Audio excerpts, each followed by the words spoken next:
So update on the pasture garden, which has taken a huge back seat to life at this point, but we were able to like give a good solid 5-10 hours to getting it kind of squared away. So you can see the asparagus is here. We finally got water run to the asparagus. So you can see we've got a spigot there. Spigot's right here.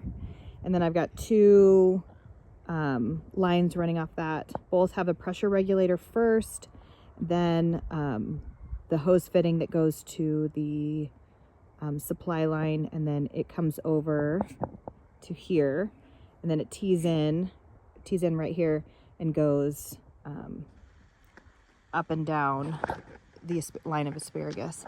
So this poor asparagus has gone the full hot season with little to no water. Every once in a while when we'd remember, we'd come out and spray it, but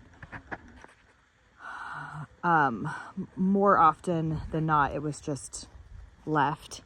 Also, gophers at this point, because the minute the ground gets wet, they go towards that. So they've pretty much eaten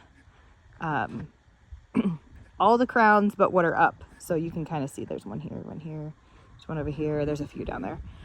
So this supply line comes off of this timer. It goes twice a day. But like I said, right now it's getting far more water than it has all season. When we did this, we ran that second line out to these here.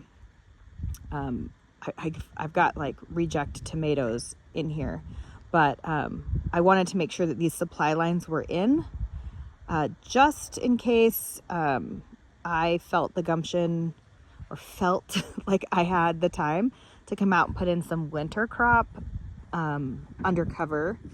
But so those are in. I think eventually we'll have to blow the lines because it does freeze here, and this is all obviously above ground. So we'll see what happens. But for right now, we have at least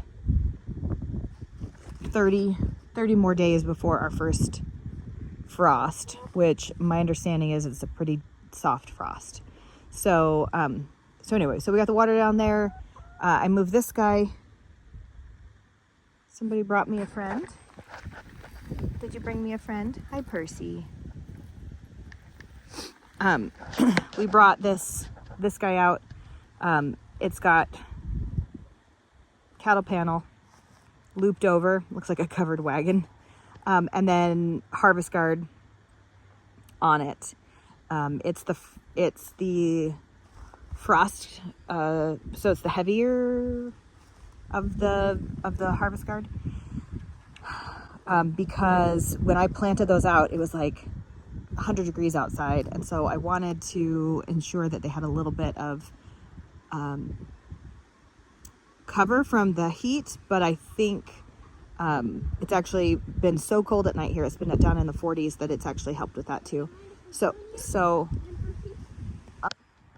Okay, so other than that, I need to take that off.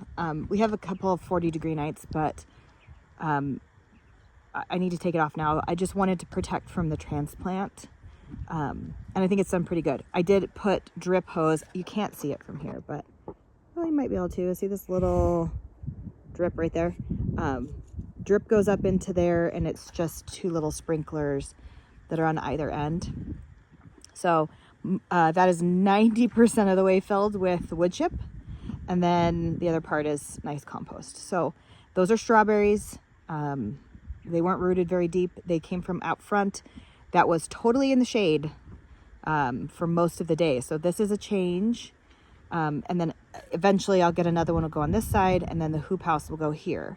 So, or on the other side of this. I haven't decided if we want to bring this water into the hoop house. We haven't decided yet. All of it goes to the shutoff, which means all of it has to be shut off in the winter. I'm trying to decide if we want to trench another spigot that doesn't get shut off in the winter. So we'd have to go pretty low. We'd have to go really low just to keep it from being frozen, and then it'll go up into the hoop house, which will be warm. So anyway, update on the pasture garden for right now. It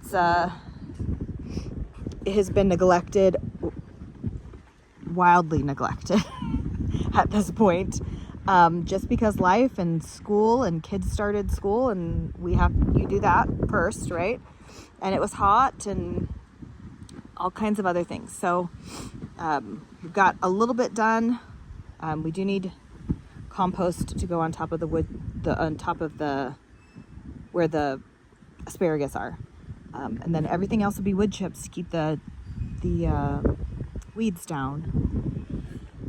And then we tuck it in for winter, which again is only 30 days. So before we have to shut it all down. So I'm halfway excited and I'm halfway sad, just because life has been so stinking busy that we haven't been out here much at all. So anyway, till next time.